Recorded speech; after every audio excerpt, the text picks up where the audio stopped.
For several years, there have been videos circulating on YouTube that claim Mount Sinai is in Saudi Arabia. I was asked to watch the videos and see if the claims are in line with the narrative we have in the Torah. So today, we'll look at these claims together and see if they align with the Torah's account. So grab your Bible and let's get started.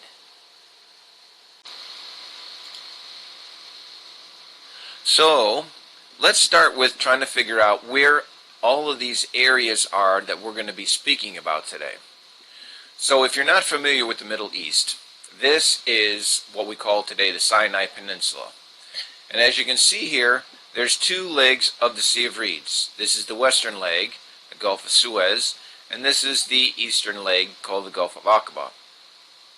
Up here is Egypt. So this is modern Egypt today. And at this point right here, somewhere in this area, this is where Goshen was, where the children of Israel lived when they were in Egypt. Right over here, this is modern day Saudi Arabia, but back then, this was the nation of Midian. It went from the top of this Sea of Reeds, and it went down to the actual Gulf here. So this whole mountain range, this was what we called Midian back then. Right above Midian, from this top of the Sea of Reeds to the Dead Sea, and right in this area here, this was for the nation of Esau, Jacob's brother. This is where Mt Sinai is, and this was the inheritance that God gave Esau. The Jews are not allowed to touch this land until the end times. Above this is the nation of Moab, and then above that is the nation of Ammon. Of course, this is modern day Israel, which was called Canaan. Now, there were 7 nations in Canaan at the time. So, the Canaanites, of course, there was the Hittites, the Jebusites, the Amalekites, the Girgashites. There's like 7 altogether. It's not really relevant to this video, but a few of the nations are relevant. So, we're just going to be speaking about these few. The Amalekites and the Amorites, they used to live in southern Israel, and Israel didn't quite go down this far. It basically went like almost like a loop here, just a little below the Dead Sea, and then went up to the Mediterranean. So right in this area was the Amalekites and the Amorites, and some Canaanites mixed in, but the Canaanites were throughout all of Canaan back then.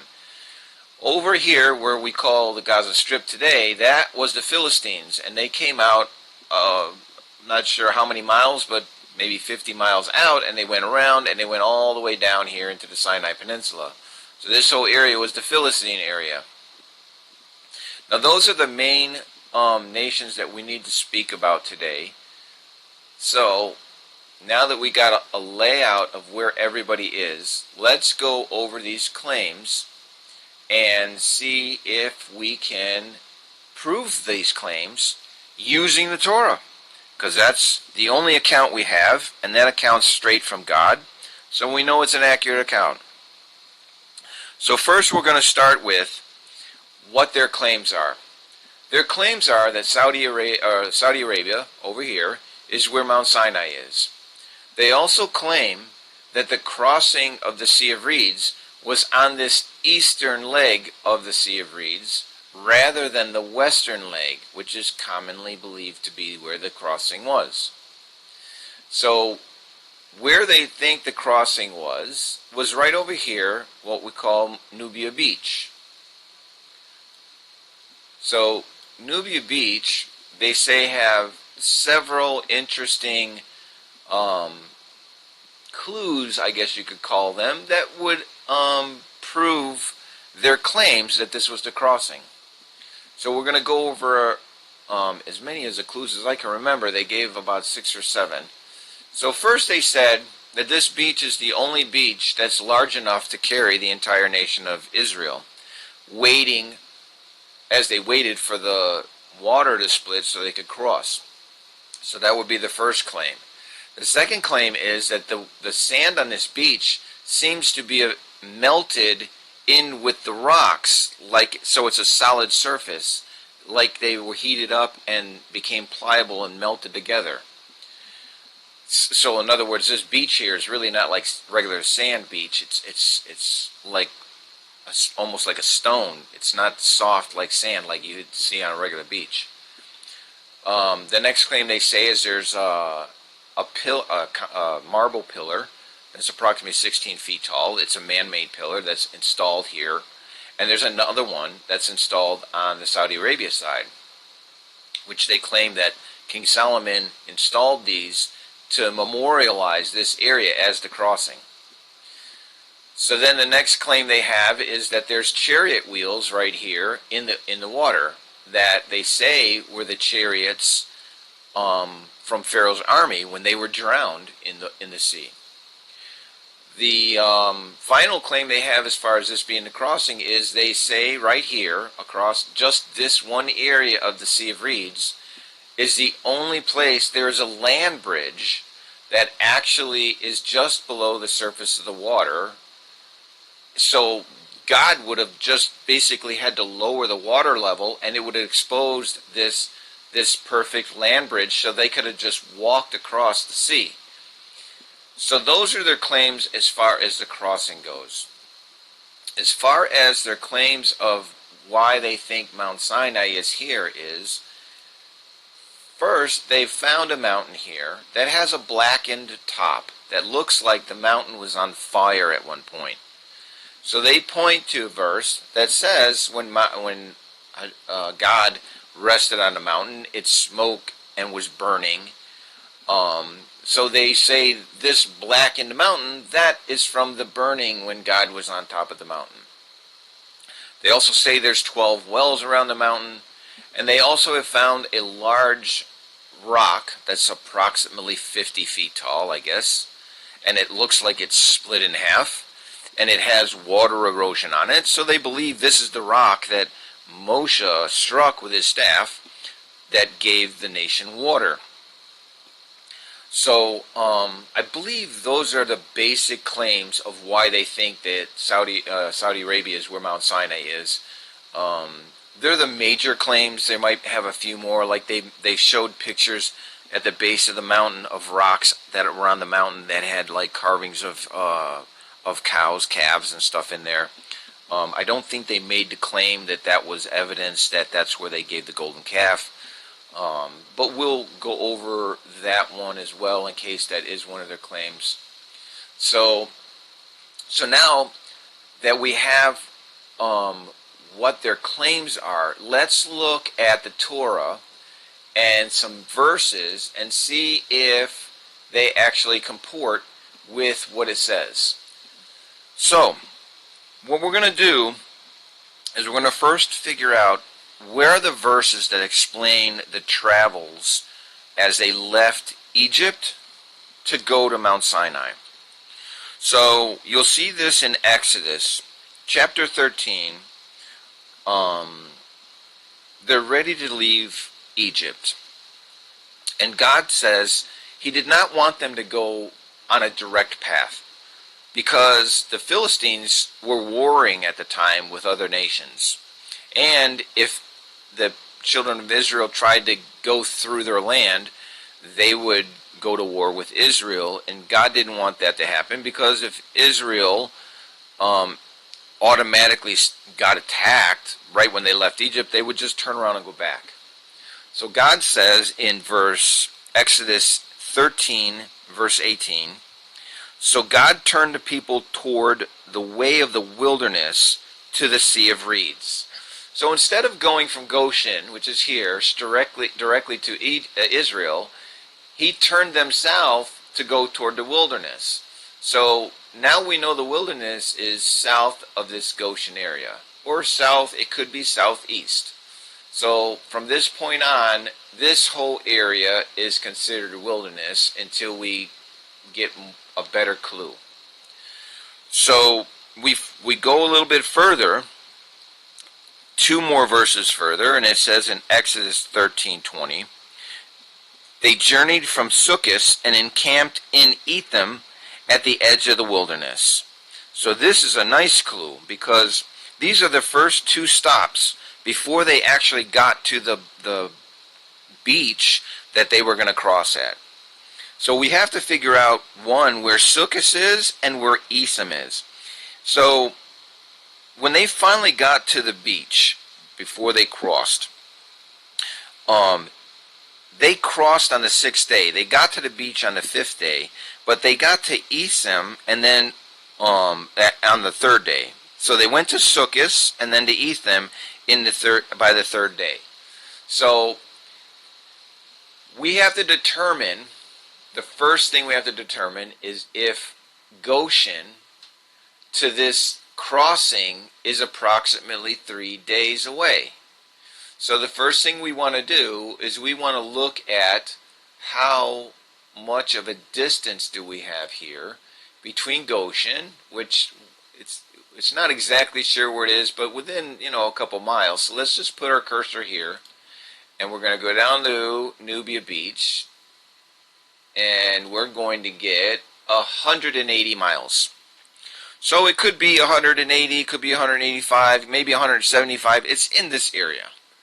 And that's as a crow flies, not having to go around mountains or uneven terrain to try to get there, because obviously getting over these mountains would have been difficult. They would have had to walk around.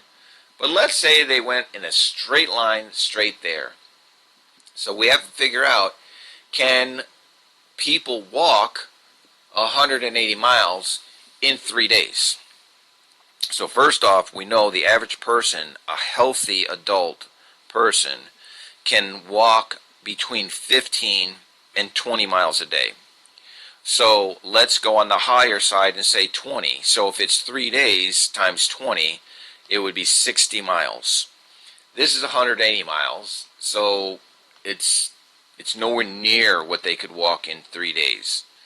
The only way you can claim that they made this walk in 3 days, if they literally walked all day, all night, for 3 days straight, without stopping, without resting, or without slowing down, keeping at a steady pace for the average adult person that's healthy and the maximum they can walk. So that's quite impossible. But what makes it even more impossible is not everybody was a healthy, strong adult.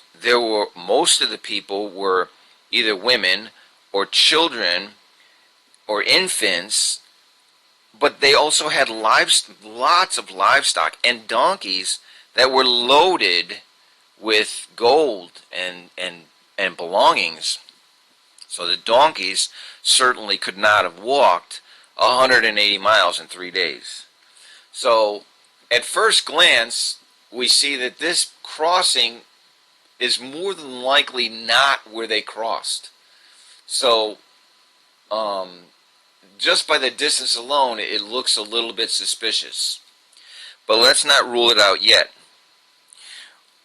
As we just read in 13:20, when they left Goshen, they made 2 stops. They made a stop in Sukkot, then they made a stop in Esam, and then we see just a few more verses. We go into chapter 14. In 14:2, God says, they're in Esam now, and God tells Moses, speak to the children of Israel, and let them turn back and encamp by Pi-Hahirot, between Migdol and the sea. Before Baal-Zephon, you shall encamp opposite by the sea. So this is where they're going to camp by the sea and wait for it to split.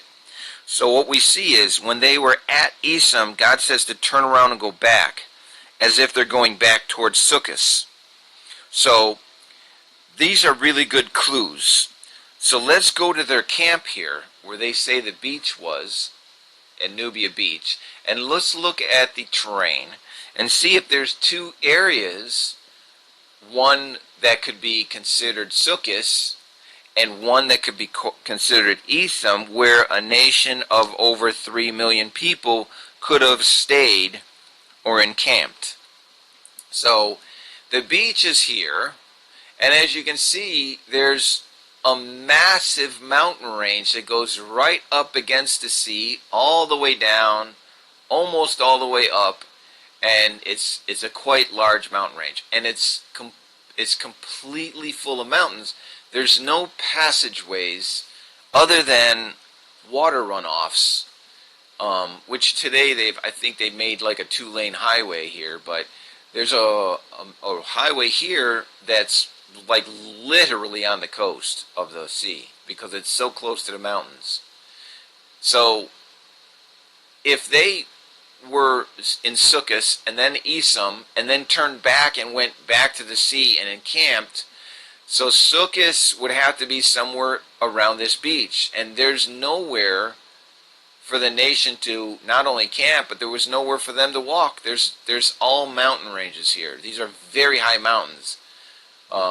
Right now, my cursor's over. It says 1,789 feet tall. That's a little less than 1,600 feet tall. This one here is 1,530. These are very tall mountains. So, odds are they're not on top of these mountains, and there's nowhere for 3 million people to rest here or encamp. So, just to have these two encampments before they went back to the beach, which means this beach area had to be close to this encampment of Sukkot. Again, the geography of this area shows that this is more than likely not the place of the crossing. So now, let's go a little bit further, because I want to make sure we rule this out completely, because I want to give them every opportunity to be able to prove their case. So maybe we can find another clue somewhere. So let's go and let's find out where they went after they crossed the sea. If you go to Exodus 15:22, Moses caused Israel to journey from the Sea of Reeds. So now they're leaving the Sea of Reeds, so they've already crossed it. And they went out to the wilderness of Shur. Now, just make a mental note of that area. It's called the wilderness of Shur. We're going to have to figure out where that is so we can find out where the exit from the Sea of Reeds was. And then it just goes on to say that they went for 3 days into the wilderness, but they did not find water. And the 3-day trip is from where they got out of the Sea of Reeds to a place called Marah. So, now we got to figure out where the wilderness of Shur is. So the wilderness of Shur has to be on the exit side of where they came out of the Sea of Reeds. So, if we go into 1 Samuel 27:8, what this is talking about King David and his men. This is King David when he was basically, he was anointed already, but he wasn't actually placed as king because King Shaul was still the king at that time. And King Shaul was at war with King David because he thought David was trying to take his throne away from him. So King Shaul was chasing David and kept trying to attack him and kill him. So David was running constantly from Shaul. Now in this 1 Samuel, where we're going to be going to, David finally realized that if he went down into the Philistine territory and tried to ally with the Philistines, then King Shaul wouldn't go and try to attack him because Shaul was afraid of the Philistines. The Philistines were at war with the children of Israel at this time. So since David was being attacked by Shaul, the king of the Philistines, which was named Achish, believed that David was his ally rather than his enemy. And David let him assume that just so he could have safe haven from Shaul and not worry about not only the Philistines attacking him, but Shaul. So what David did is he went to the king, Achish, that lived in Gath, which is in northern what we call the northern Gaza Strip. So he was somewhere around this area. And he asked the king of the Philistines, he says, I don't want to be a burden to you, me and my men. If you can just give us a city, then we'll take care of ourselves in the city, and then you won't have to worry about, feeding us and taking care of us, and we won't bother you. We'll be out of your hair. So Achish thought that was a good idea, and he gave him the city of Ziklag, which was approximately just east of Gath. So it was maybe right around here. Now this area here is basically what we call the Negev today. It's all basically desert. And if you remember at the beginning of the lecture, this is where the Amorites lived, and the Amalekites lived, and some Canaanites. That's who lived down here with the Philistines. So now King David has the cities living in here with his men. And he decides to go out and attack the Amorites and the Amalekites and the Girgashites and all the people that were living in that area. And so this is where we're gonna start. Go to 1 Samuel in chapter 27, verse 8. It says, David and his men would go up and spread out against the Geshurite and the Gizurite and the Amalekite, for they were the original inhabitants of the land. So it's saying he would leave this city of Ziklag, and he would go out and he would attack these nations that were living in this area. And then it gives you a clue of where this area is. It says, from where you approach Shur until the land of Egypt. So now, if you remember, we needed to keep an eye on this word, the wilderness of Shur. They exited the Sea of Reeds and came into the wilderness of Shur. So this verse is saying that David, which was living right here, attacked all of these nations that were from the wilderness of Shur all the way to Egypt. So basically, it has to be between here and Egypt is the wilderness of Shur. So this area here is called the wilderness of Shur, because this would be between where David is attacking these nations and Egypt. So now, that being said, we have an idea of where the crossing was. The crossing had to be from where Israel was. Let's say David is here. So let's just go straight down. So all of this area from here down, all the way to the very coast here, up to Egypt. So right now, all we can say is Shur is in this area, somewhere in this area. So now that also proves that this could not be the crossing, because if they crossed here, they would have come out on this side, which is a mountain range. And this could not be Shur because it's not on the way to Egypt from where David was. There's no way, even if David was right here, he wouldn't go here and then go back up to go to Egypt. If he was here, he would still have to go through here, which would make this Shur. So right now what we have is somewhere in this area is Shur. And we know today it's up here, but just for the argument's sake, we're going to go through this one step at a time. So now we know that when they left the sea, they were in this wilderness of Shur. Now the question is Mount Sinai in Shur? Because just because we've determined that this is the wilderness, that doesn't mean Mount Sinai was here. Maybe Mount Sinai was outside of the wilderness. So let's go on and see. Can we prove Mount Sinai is in the wilderness? So let's look at Exodus 19, verse 1 and 2. This is talking about when they finally reached Mount Sinai, before they received the tablets, but they just got to the mountain. So it says, in the 3rd month from the exodus of the children of Israel from Egypt, on this day, They arrived at the wilderness of Sinai. They journeyed from Rephidim and arrived at the wilderness of Sinai and encamped in the wilderness, and Israel encamped there opposite the mountain. Okay, so now we have another wilderness, the wilderness of Sinai. So they left the wilderness of Shur at this point, 3 months later, and now they're at the wilderness of Sinai. So today we know that this is, well, about here. This area here is the wilderness of Sinai. That's what we know of today. This whole area is the Sinai Peninsula, but we know by tradition that this bit down here is the wilderness of Sinai. So we left the wilderness of Shur, now we're in the wilderness of Sinai. Now notice that we didn't cross the sea again.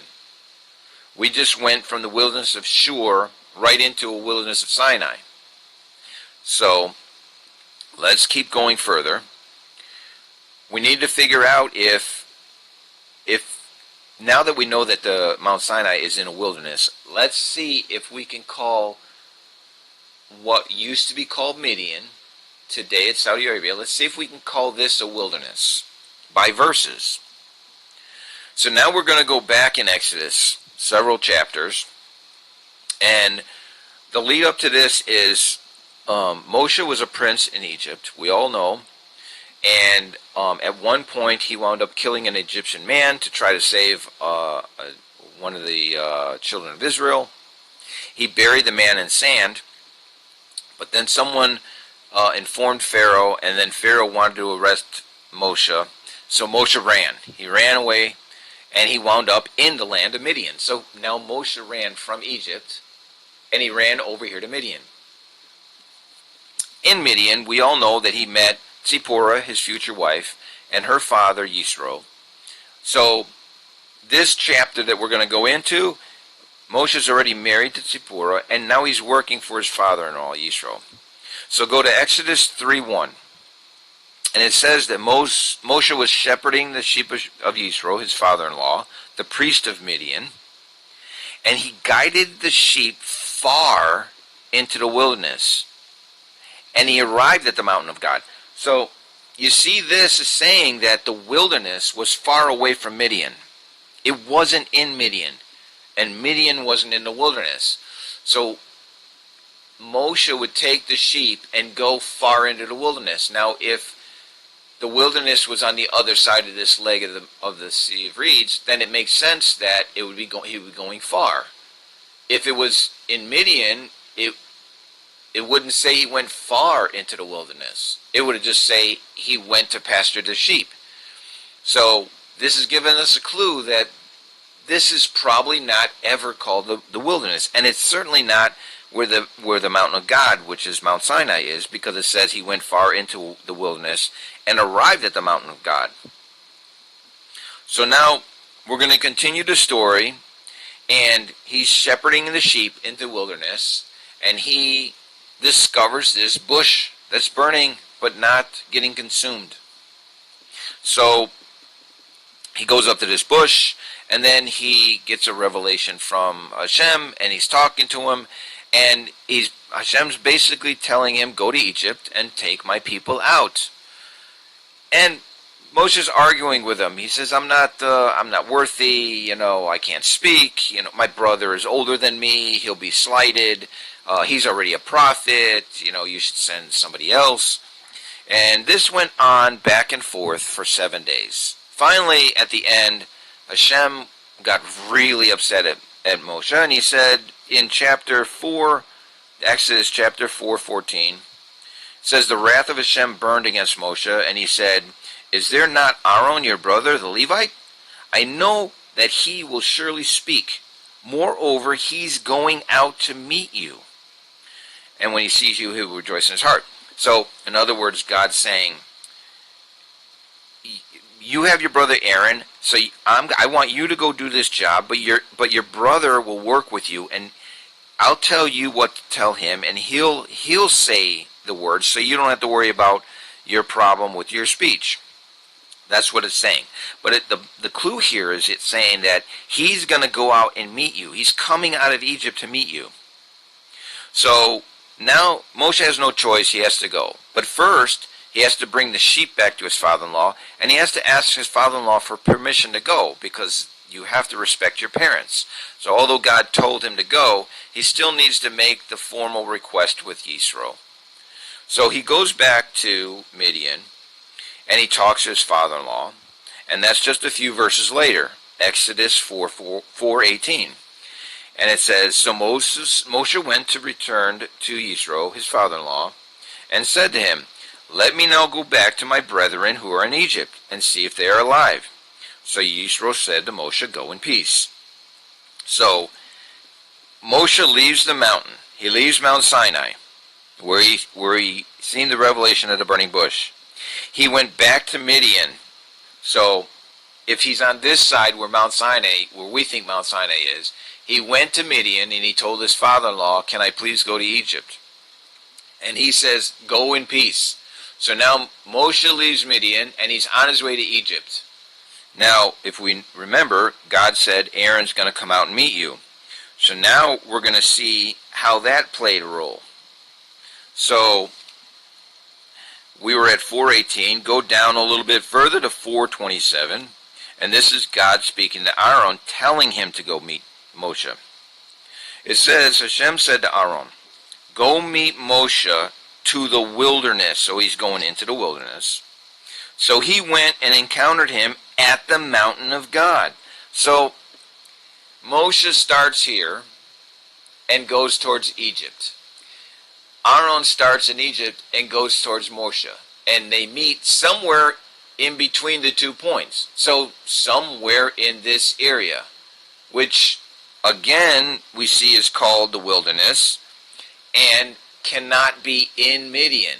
It has to be in this area, which again completely rules out this crossing and completely rules out Mount Sinai being over here. So now Aaron kisses his brother, but he sees Moshe has a woman and 2 children with him. So he says, Who are these people? And Moshe says, This is my wife and my 2 sons. And Aaron says, Listen, we have a lot of suffering in Egypt. All were enslaved, and Pharaoh's gotten really cruel. Why would you bring more people to add to our suffering? You should have them go back home where they'll be comfortable, and we don't have to worry about taking care of them too. So Moshe sends them back to Yisro.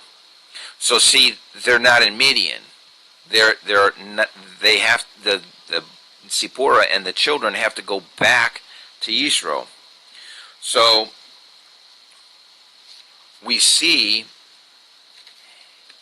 how do we know that they actually went back? We just go and we look at verse Exodus 18:5, and not only do we see that they definitely went back to Yisro, but 18:5 is showing us when Yisro came to Moshe when they were at the mountain. When the nation finally got in at the mountain and they were waiting for the tablets, Yisro showed up so he can bring Moshe, his wife, and children now that they're out of Egypt. So look at verse 18:5. I think it was 18:5. And it says, Yisro, the father-in-law of Moshe, came to Moshe with his sons and his wife to the wilderness where he was encamped by the mountain of God. This verse tells us a lot of things. 1, Moshe definitely sent his children and his wife back to Yisro. 2, Mount Sinai is in the wilderness. And 3, the wilderness and Mount Sinai couldn't be in Saudi Arabia because Yisro had to go to Moshe that was in the wilderness. So if Mount Sinai was in Saudi Arabia, which was Midian then, Hashem would not have written this verse with all these words that are unnecessary. He would have simply said, Yisro, the father-in-law of Moshe, came to Moshe with his sons and wife at the mountain of God. He would not have had to say he went to the wilderness where they encamped by the mountain of God. So saying that he went to the wilderness is showing he's leaving one area, Midian, and going to another area. It'd be like if I went from one city to the other, I would say I went from, Chicago to L.A. But if wherever I was going in L.A. was actually in Chicago, I wouldn't say L.A. I would say I went from Chicago and I went to this bar in Chicago. So you can see that just the words that God put in that verse shows us that Midian was not in the wilderness and Mount Sinai wasn't in Midian. But now let's go a little bit further, same chapter. Now Yisro is going to be leaving.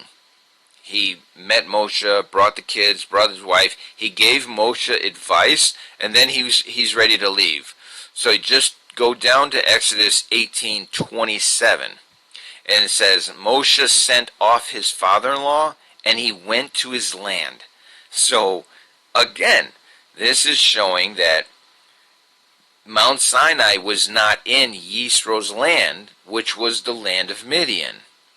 So now we have clear proofs with several verses that absolutely prove without any doubt that Mount Sinai could not possibly be in Midian.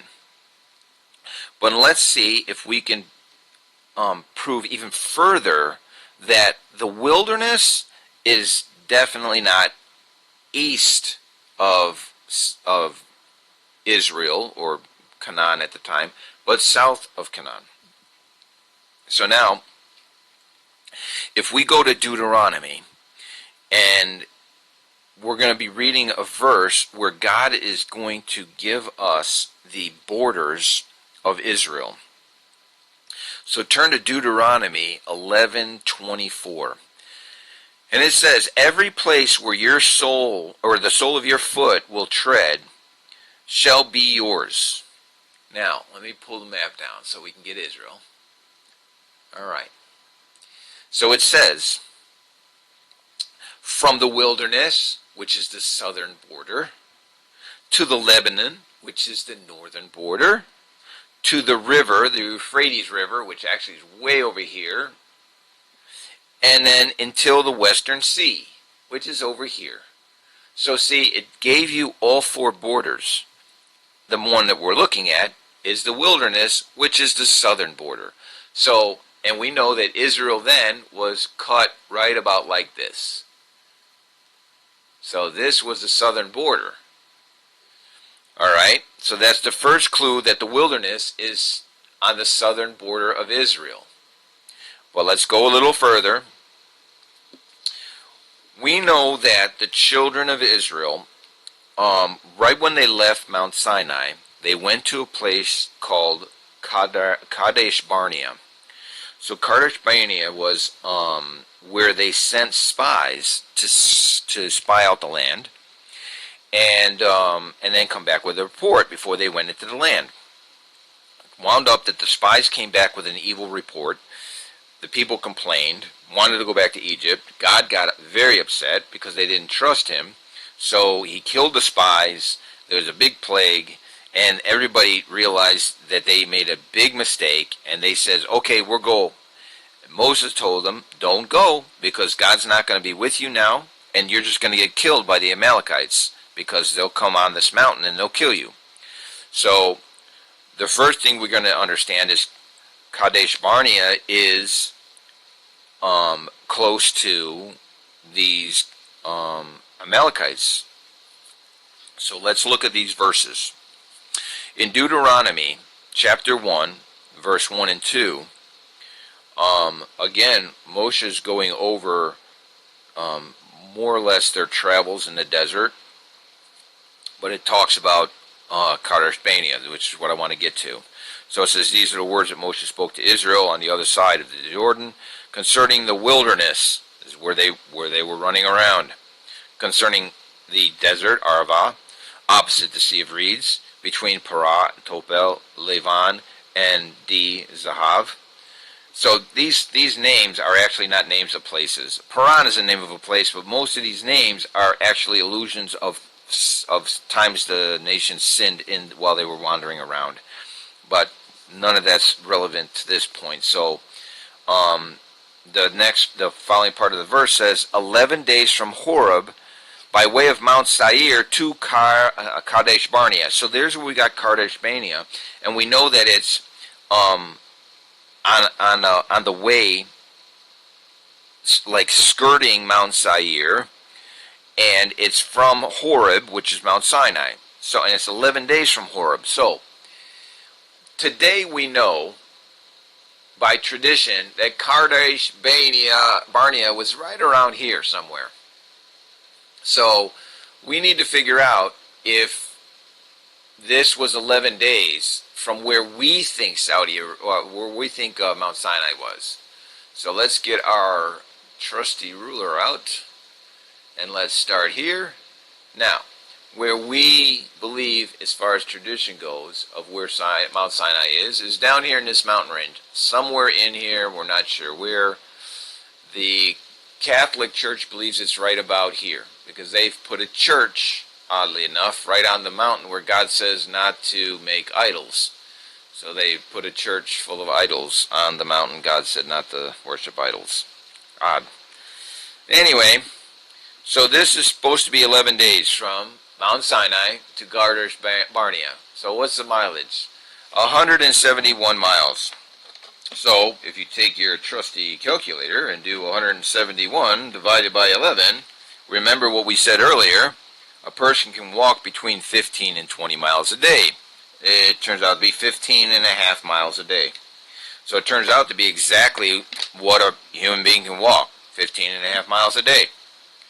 So now you might say, well, so this is the same distance from here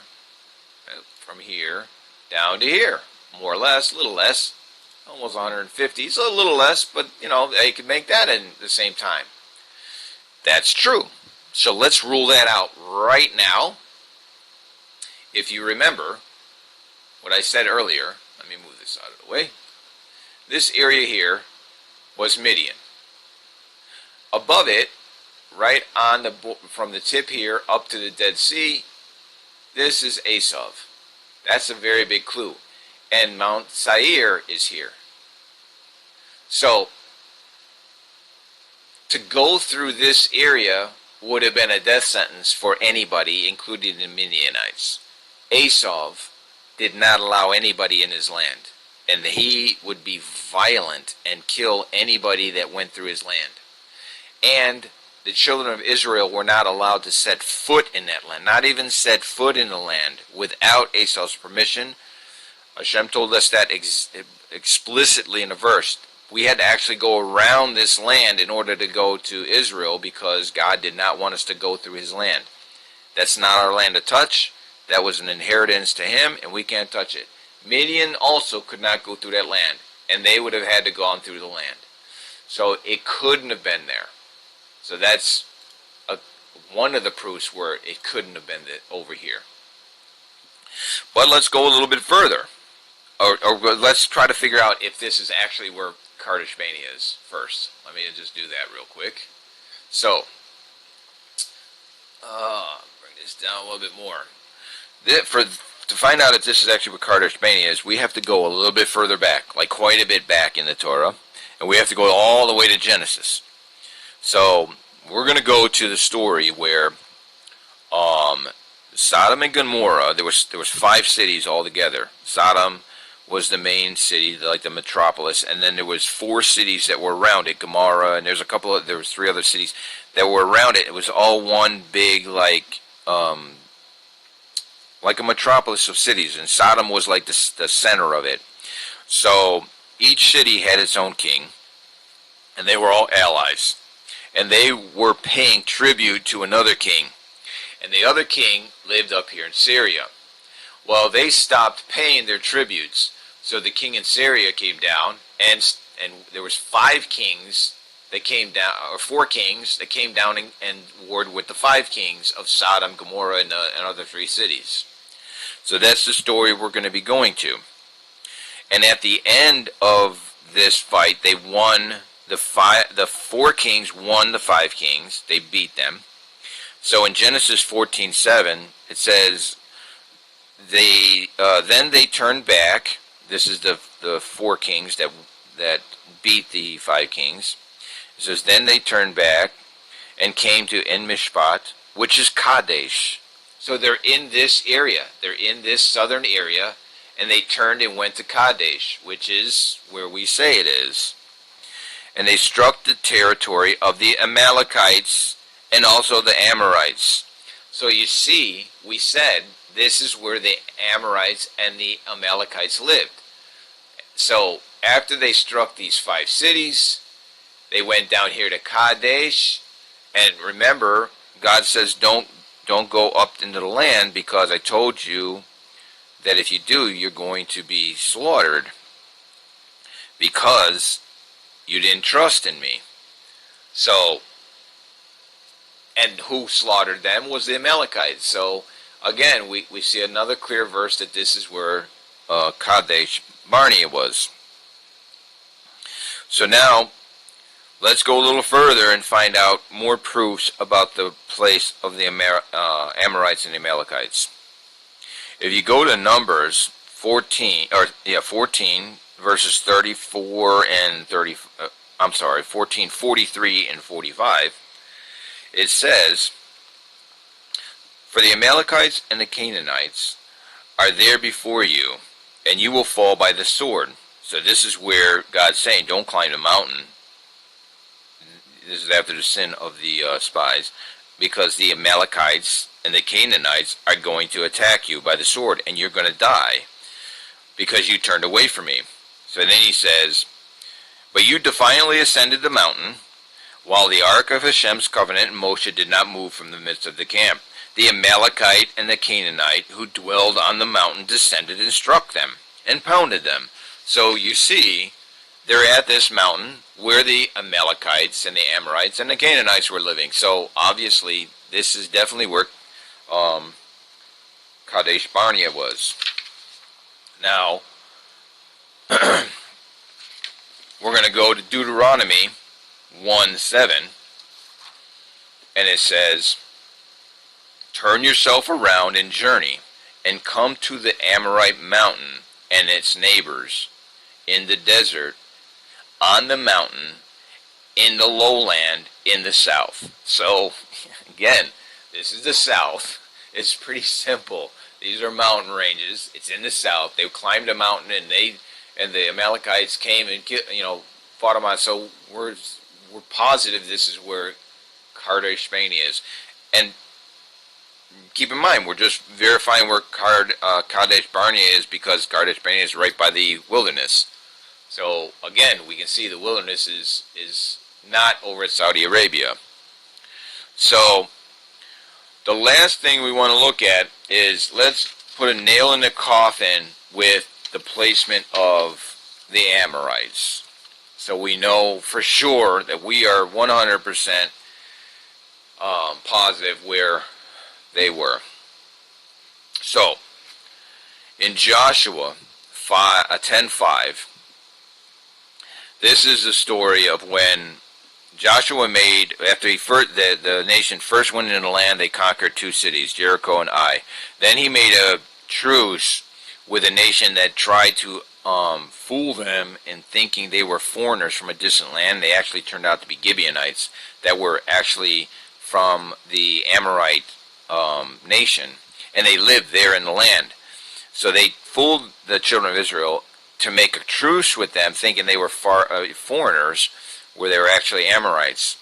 So Joshua made this truce with the Gibeonites, and the other Amorite kings that were right around the Gibeonites got afraid, because they thought, well, now Israel is going to come in here and destroy everybody, so we should probably join together. Let's destroy the Gibeonites that made a truce with them, and then we'll destroy the Israelites. So that's what it's talking about in Joshua 10:5. So it says, the 5 Amorite kings joined together and ascended, the king of Jerusalem, the king of Hebron, the king of Jarmuth, the king of Lachish, and the king of Eglon. And they all, they and all their camps, so all the people that they had with them. So now, first, let's look at these kings and the cities they're from. Jerusalem, we all know where Jerusalem is. Jerusalem's right around here. Gibeonites were right above them. Now, Hebron is over here, and the other cities were just kind of like a circle here. So this was the entire area where the Amorites lived. So this is a clear verse that shows they lived there. So right now we've determined by verses, we've determined where the wilderness is and where Mount Sinai is. The wilderness is this entire area that we know today as the Sinai Peninsula. Mount Sinai, we don't know exactly which mountain is Mount Sinai. And it's not important to Jews to locate this mountain because it doesn't hold any sanctity today. It only held sanctity 2 times in history, and those were the 2 times that Hashem was on the mountain. So it's irrelevant where the mountain is, but we believe it is down here in this mountain range. So we know, for one thing for sure, this is the wilderness. We know that Mount Sinai is not here, and this is not the wilderness, and this is not the crossing. We know that for a fact. So the first thing we've ruled out is this being the leg where the crossing was, so we know now that it was definitely on this leg. We know for sure that Mount Sinai was in this wilderness somewhere. And we know where the crossing, where the spies went through. We know the layout of the land. We know where the different nations were. But now, we've only proved our point through Torah verses, which is really the only authentic verses or authentic sources we can use, because these verses came directly from the creator of the world that made all this happen. So there's no reason for him to lie to us, and God forbid we ever think that God would lie to us, so we know that those are factual. But we're going to give these people that made these videos every opportunity to prove their points. So remember the points I gave earlier that they say is proof that the crossing was here. Let's go over them one at a time. So first off, they say Nubia Beach is the only beach around here that's large enough to carry a nation, the nation of Israel. So what we're going to do is we're going to determine if that's true. If you have a nation of at least 3 million people, and that's the low end, it goes higher than that, but if you're just talking about the lowest figure, it's 3 million people. A group of 3 million people would need an area about 7.5 miles by 7.5 miles. That would hold the people. Now that's using the smallest figure, and that's ignoring all the animals they had. It's just the people. So let's see if this beach is 7.5 miles by 7.5 miles. So from south, let's go all the way up. South, south, all the way, or north, all the way to south, we have 4.4 miles. Let's go east to west. At the longest point, we're trying to give it every opportunity to be right here, is 3.2 miles. So as you see, this beach would not even hold, well, it might hold a quarter of the people. That's it. It might hold maybe 800,000 people. It wouldn't hold 3 million people. There's not enough room here to hold that many people. So that first claim is completely erroneous. You can't go by that claim. That's an incorrect claim. The second claim, there's a pillar here, and there's a pillar on the other side. A marble pillar. It's about 16 feet tall. The other side is, they broke it off, but you can see where it was, so the bottom part of it's still there. So, of course, these pillars were there. There's absolutely no doubt about it. They claim that King Solomon put them up as a memorial for the crossing. Well, that's not what it was. This was an ancient ferry crossing. Because this is the only place on this side, if you look, this is the only place on this side of the Sea of Reeds that you have a beach. It's all mountains. So if you wanted to go from the wilderness here over to Midian, this is the only place to do it because of this beach. Now, why would Midian want to go across this water when they could just go above it? Well, they couldn't go through Esau's land. So if they wanted to go to Canaan, by the way, was the hub. This is where everybody traveled. If you traveled anywhere in the Middle East, even from Europe, from the Far East, or from Egypt, you had to go through Canaan. So this was the place to be if you wanted stuff. Or if you wanted to go to Egypt, like during the famine, the Midianites had to go to get food in Egypt when there was a famine. So they had to get to Egypt quickly. How do you do that? You don't walk up 100 miles and then over. You walk across it. So this was an ancient crossing. So what are these pillars? These pillars were signposts. These pillars were signposts for the ancients to know where this crossing was. That's why this beach, again, the sand is solid here. It's not the sand was melted. They say it was melted by the pillar of fire, by the way, that God led Israel through the wilderness. They say that's what melted the sand. Well, there's a couple problems with that. First off, it's not melted sand. What it is ancient concrete. They just took and they made the sand. They made the sand and rock all, like we do with concrete today. We take sand, we take Portland, and we take gravel, and we make a solid surface. Now, of course, it was very primitive back then, but they certainly had concrete back then. You can see that with the Romans, and all the buildings in Israel back then were made out of concrete, or most of them. So that's why the beach is a rock surface, more or less. That's what the pillars are for. But that also explains what these chariot wheels are doing in the water. There are chariot wheels in the water here. There's absolutely no doubt. So you could claim they are from Pharaoh's army, but the first problem is, how do you prove they're from Pharaoh's army? Everyone on the planet that had any kind of money had a chariot. Every kingdom had chariots. Everyone had chariots. So these aren't necessarily Egyptian chariots. It's like going to a junkyard and finding a car and saying, hey, this car belonged to Elvis Presley. Why? Just because he had a Cadillac and that's a Cadillac, it's Elvis Presley's car? You can't do it like that. The second problem with claiming that these are Pharaoh's chariots is they've literally found a handful of wheels. That's it. Just a handful of wheels. Now, if it's Pharaoh's, there were 600 chariots that went into the water, which would be 1,200 wheels.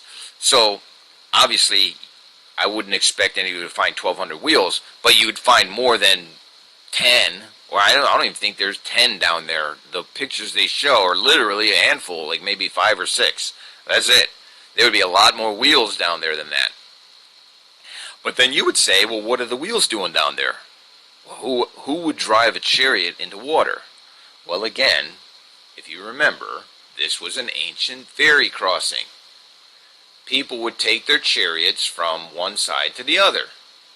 This is a port, and which would explain why they made the sand like stone so they could roll their chariots easier. It's much easier than rolling it on sand where the wheels would sink in. So, unless you can wrestle your mind to think that in the last 4,000 years, every ferry that's gone by or gone through this pathing, not one of them sank with a chariot on it, you have to admit that at least one boat must have sunk between all these years. This was a ferrying passage. So there would be no doubt there'd be wheels down there. What would be the question? So the wheels don't really prove anything. Now the third or the last proof we're going to leave for last, which is the land bridge, because that's a really powerful claim, and they claim to have really good evidence. So we're going to leave that one for last. Now we can't, I think they say this is the mountain over here, but we can't really tell. It's hard to say. It can't be that one. They say there's a mountain here that has a dark top, a burnt, like black. It's like black. It's different than all the rest. I can never find it on Google Earth here. But they're standing at the foot of the mountain. They're showing pictures of it, and it's black on top. Maybe this is it. It's not really that black though, but anyway, they say there's a mountain up here that's got a completely black top, completely dark, like it's been burnt. They say that's the mountain because it says that the mountain was smoking and it was on fire. And so, first off, a black mountain doesn't prove anything.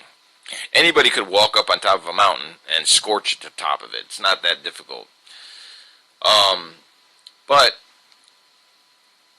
a proof that you can see that in the Torah is, it does say God said the mountain was smoking and there was a fire and this and that.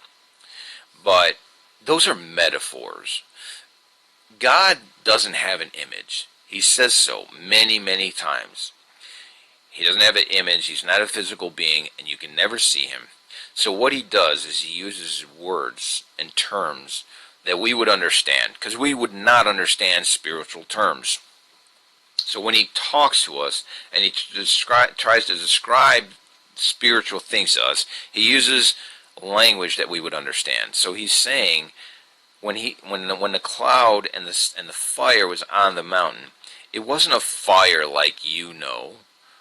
It was a spiritual fire, just like the fire that was burning the bush that didn't burn the bush. It wasn't a hot fire that we know. It was a spiritual fire, basically. So it didn't have an attribute to burn things. So how would the burnt top of the mountain, how can I prove that's not the mountain?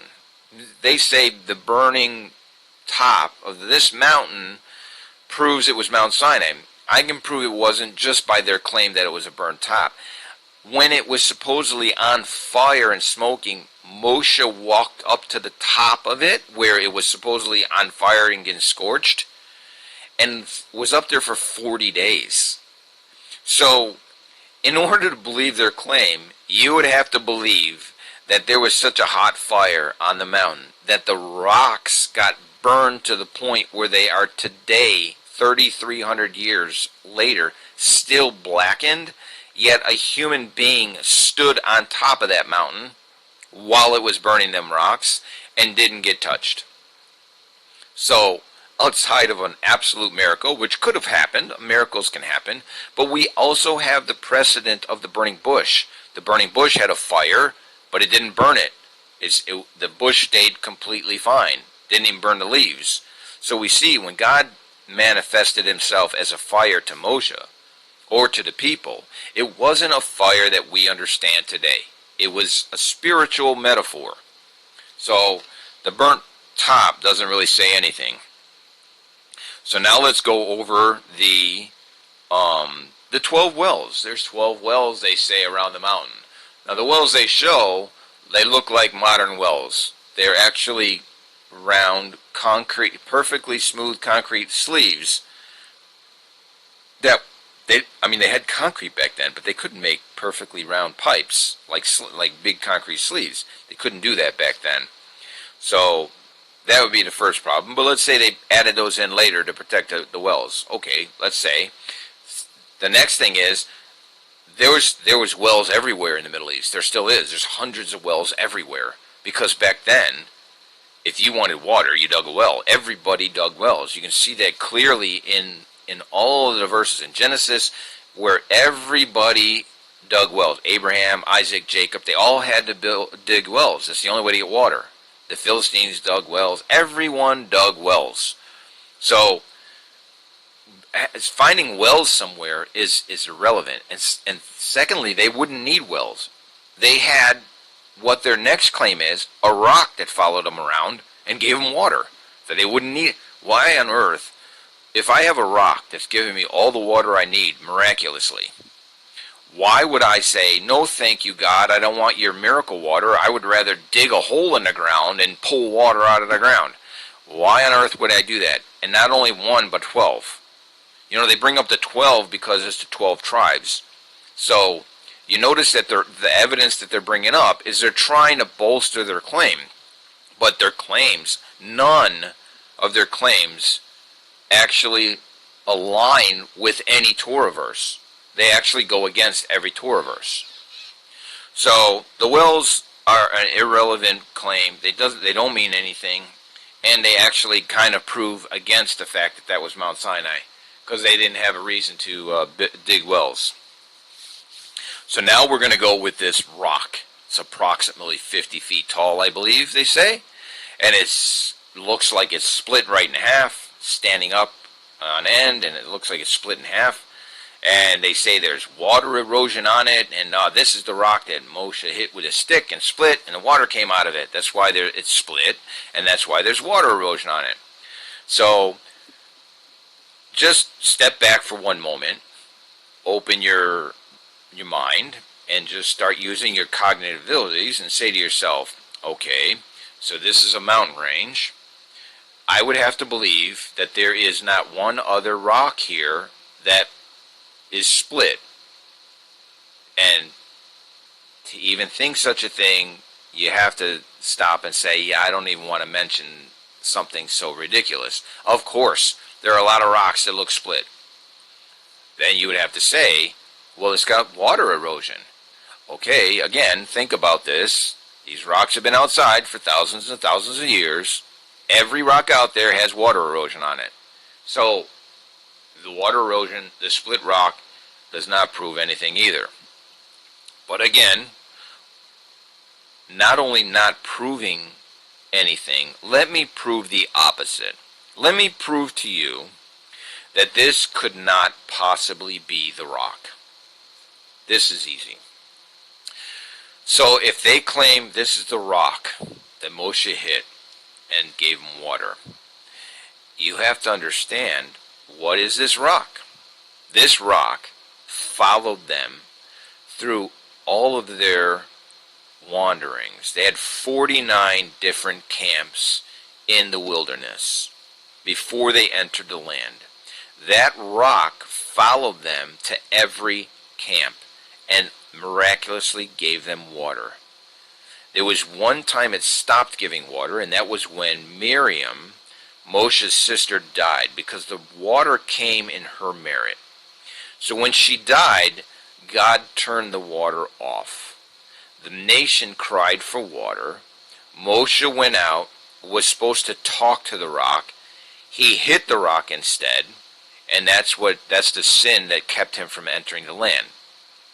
So that's what they're talking about. But after he got the water to come back in his merit, since Miriam was dead, God brought it back in his merit now. So after that, it continued to follow them up until they got into the land. If that's the case, you would have to believe that the entrance to Israel is right here somewhere. Now, let me back off just so you can see that Israel is up here. The entrance of the land was over here, somewhere in this area. So think about it. They found a rock. They found a rock down here, saying it's the rock the water came from. But the last place that rock was up here. So again, you would have to believe that rock wandered around the desert with them for 40 years, walked up here with them. Then when they crossed the Jordan, it said, okay, I'll see you guys later. I'm going back down to Saudi Arabia. I mean, honestly, to make these claims, you'd really have to have something wrong with your analytical abilities. I mean, you have to think about this stuff. You have a book.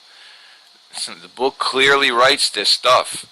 It doesn't take much to figure these claims out. So now let's go over their most convincing claim. We're going to go over the claim of the land bridge. All right. So supposedly this is the only place in the Sea of Reeds that there's a land bridge right here. That's just below the water surface that the people could have just walked right across. All right. So, first off, I'm on Google Map, or actually Google Earth right now. So, Google Earth has a nice little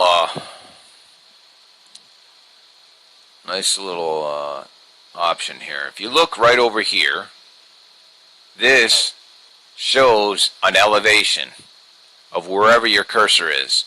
So my cursor's here. It shows the elevation is 1,657 feet above sea level. Right here, 200 feet above sea level.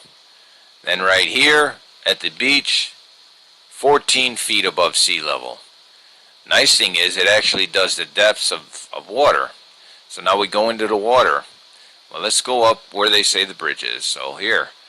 Now it's 36 feet below sea level. Now we're going to go further out. Now notice we're lined up with Nubia Beach. We go over here. It jumps to 522 feet below sea level. A little further, 1,562 feet below sea level. A little further, 2,396 feet. You're talking about 2,400 feet deep. There's no line bridge right here. We can keep going.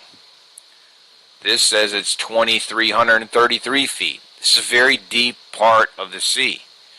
This says it's 1,855. This is 809. This is 573. 139. Right here it's 2 feet below sea level. This is really close to the beach. And then the beach is 36 feet above sea level. So you can see there's no land bridge here. Well, let's say maybe the land bridge is over here. Or maybe it's down here. So let's go north to south. Right here we have 2,424 feet. 2,360 feet. 2,252 feet. 2,485 feet. 2,525 feet. So you see, this whole area is very deep. Now, I know what you're going to say. This is Google Earth. It's all made up. You know, you can't trust that. Well, lucky for us, there have been ships going down this Gulf of Aqaba for a long time. And of course, when ships have to go down these waterways, they always try to figure out the depths. So we have Bathnus maps of this area. So let's look at them. This one was from 1865 to 1896. This was a scientific expedition of the Austrian steamer Pola, and it shows the area of Nubia Beach. This is Nubia Beach, and it shows the area. So let me zoom in for you. Now here's, keep in mind the scale here. See the color coding. This is Nubia Beach. This entire area is color coded, and you see the coding. Now go to your scale, and it says it's between 500 meters and 800 meters. So this area is around up to 2,400 feet deep. It doesn't show any land bridge. Now, you might say, well, that's an old map. What about newer maps? Do you have a newer map? Alright, there you go. This one is from 1978. Now this one was done by Ziv Ben Avraham, and let's look at this area that he's got here. And what does he have? This is the Nubian Beach, and he's got 700 meters. So it's between 5 and 800 meters. Definitely way over 5, but Right now we got between 700 and 800 meters, and there's no land bridge. You don't see anything here that says, 10 meters. Nothing. You don't see a clear path where there's a shallow area. Nothing. So this is another one that shows there's no land bridge. Well, let's go a little further. This one was done in 2006. This one was done after people claimed there was a land bridge. So this scientist says, I don't remember there being a land bridge. Let's go bring some sonar and let's check it out. So here's his. Now, Nubia Beach. If you go out it, you look, that's the shallow area. And then after you get past a certain point, it starts jumping down. 1,500 feet, 1,000 feet, 2,000 feet. And then it lays out at 2,000 feet. Why? Well, because he explains it. He says, we brought a specific type of sonar, and it only goes down to 550 meters, and then it bottomed out. It was deeper than 550 meters, but that's as far as our sonar would go. So that's why you see all of these are bottomed out at 550 meters. So you see, there is no land bridge here. This is super deep. The fact of the matter is, this side of the Sea of Reeds, the eastern leg, is significantly deeper than the western leg. So now, you got to ask yourself, where did they get this land bridge? Again, here's Nubia Beach, and you got 200 meters, 300 meters, 400 meters, 500 meters, 600 meters, 700 meters, 800 meters. So this one's 800 meters at its deepest. So you got to ask yourself, if all of these scientific mappings came out not showing any land bridge, and there's ships that go down this that would need that information, where did they come up with a land bridge? Well, that's easy. That'd be this map. And I'll tell you what, that's convincing. Like, wow, that's convincing. This is Nubia Beach. Look at that. There's actually a land bridge here. It's all graded with these graphs. Looks like sonar mapping to me. Uneven terrain. It's really convincing, isn't it? Yeah, the only problem is, this is an artist's rendition. This is just a picture that somebody drew. What happened here? They didn't have any claim. They wanted Mount Sinai to be this mountain so they could say, look what we discovered. We're so great. We discovered God's mountain. Oh, we discovered the chariots. We discovered the crossing. But none of the actual physical evidence, none of the laws of physics, and none of the Torah verses supported their claim. So they had to draw this fake map, or whatever you want to call this, to show a water bridge. I mean, a land bridge, I'm sorry. That's kind of twisted. You got to ask yourself, if someone's going to intentionally fabricate information in order to bolster a claim that they can't back up with any evidence other than speculation on what they think they see, you have to ask yourself, do I really want to believe these people?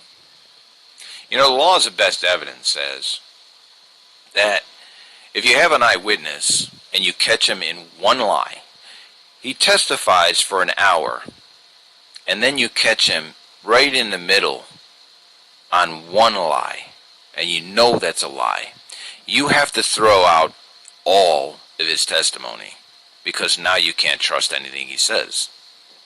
So, how can you trust anything these people claim? Because they've made up this land bridge out of nowhere when there's every scientific expedition that's been down this sea and mapped it out shows there's no land bridge. It's pretty scary when people would be so bold to make such a false claim and then put it out there as fact. It's really scary to think that there's people out there like that. Now, there's one last thing I'm going to bring up that, in all fairness, I don't believe they made it as a claim. I just noticed it on their video, and when I noticed it, it clicked in my head as the golden calf, so I figured it would do the same thing to anybody watching the video. So whether they made the claim or not in the video, I'm going to make the claim that this mountain they found, on the bottom of the mountain, there are carvings of cows or calves on the side of the mountain. Which, the way when I seen it, I thought, well, they're going to claim that's the golden calf, or that's their rendition of the golden calf. When they did it, they carved it in there. So, right away, it doesn't take a lot to figure out that that's a completely false claim. And I'll tell you why. What happened when they made the golden calf? Moshe was on top of the mountain. God tells Moshe, go down. The people have sinned. So he goes down to the mountain with the tablets in his hand, and he sees the golden calf. Of course, he gets upset. He throws the tablets down and breaks them. Then he goes and he takes the calf and he grinds it into dust, puts it in water, and makes them drink it in order to destroy every remnant of the idol worship. To believe that he would leave carvings of it on the mountain, which would have been easier to get rid of than grinding up a golden calf, putting it in water and making people drink it, is, again, you really can't be using your head if you would think such a thing. But I'll give you one better than that. I can prove that that would not have been the case, that they would have not have drew those or carved those things into the side of the mountain when Moses was up on top of it. And certainly not after he came down and destroyed the calf. So it had to be done when he was on the mountain. But it couldn't have been, because God said, go down and warn the people not to approach the mountain. For if anybody even touches the mountain, they will die. So, if he was on the mountain when they were sinning, and they built the calf, and then carved those calves in the side of the mountain, the minute they touched the mountain, they would have died. They would have never been able to carve those in there. So if that's one of their claims, or if that's something you think of when you see that image on their film, you should probably wipe that out of your brain, because that couldn't have possibly been the case. But what do you say, what are these things doing there? It doesn't make sense. Why? We know that there was they were worshiping golden calf at the bottom of the Mount Sinai, and here there's a calf, I don't know, or a couple calves carved on the side of this mountain. Well, how do you explain that? It's pretty simple. Just look at ancient history. Every single nation worshipped animals. That's the whole point. That's why God was so mad at everybody, because they were idol worshippers. He doesn't want anybody worshiping anybody but him. No one but him. He doesn't want you worshiping a stick or a bird or a cow or anything. You have to only worship Hashem. So that's why before we left Egypt, we had to give a Passover offering of a sheep, because the Egyptians worshipped sheep. So we had to slaughter a sheep in order to show the Egyptians that their God was not a God. It was just a sheep. You could kill it. If you can kill something, it's not a God. So that was the whole point. Everybody worshipped animals back then. You look at the worshipping of Moloch. Moloch was a human body with a calf's head. So they would sacrifice their children to this god, or not god, but this idol. So you can see that throughout Scripture that the ancient people used to worship animals.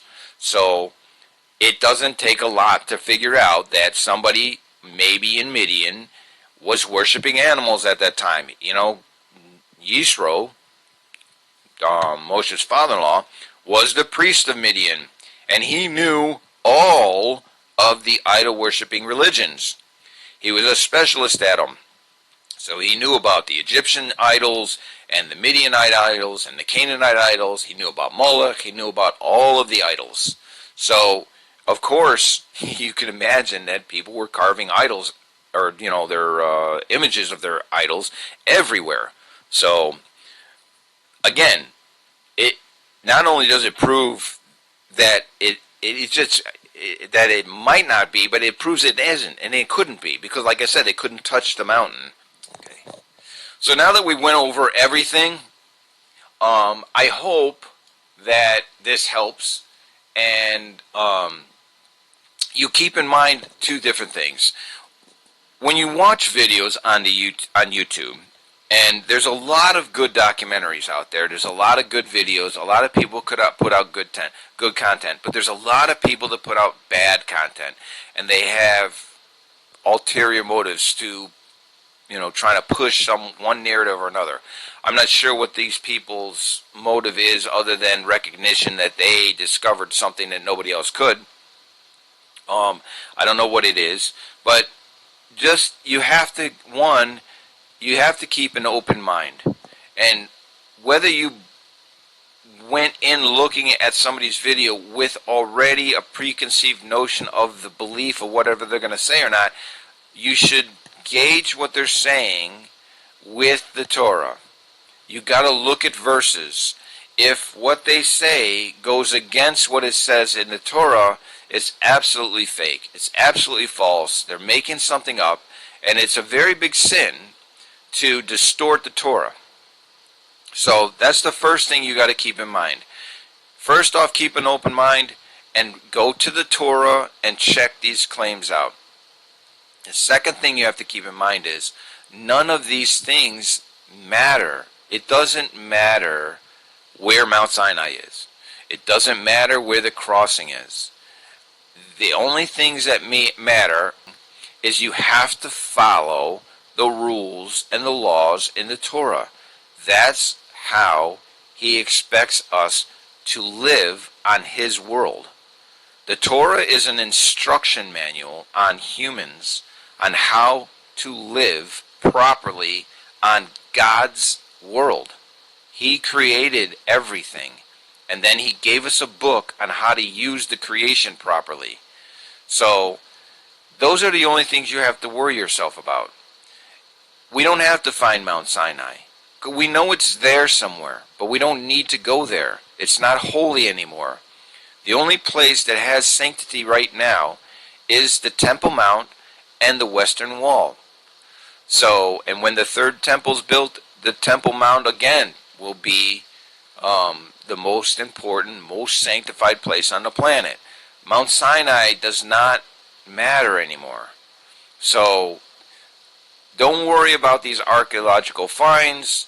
Don't believe every video you see. And please read the Torah. That way you won't be fooled by these people that come up with these claims. If you have any questions, you can also leave them in the comment section. I will try to respond as best I can. But I hope you enjoyed this video. I hope you learned a little bit. And I hope that in the future you will just turn to the Torah, because all the answers to every question you have is right there on your bookshelf. Just pull it out, read it. It's a beautiful book full of wisdom and just wonderful things.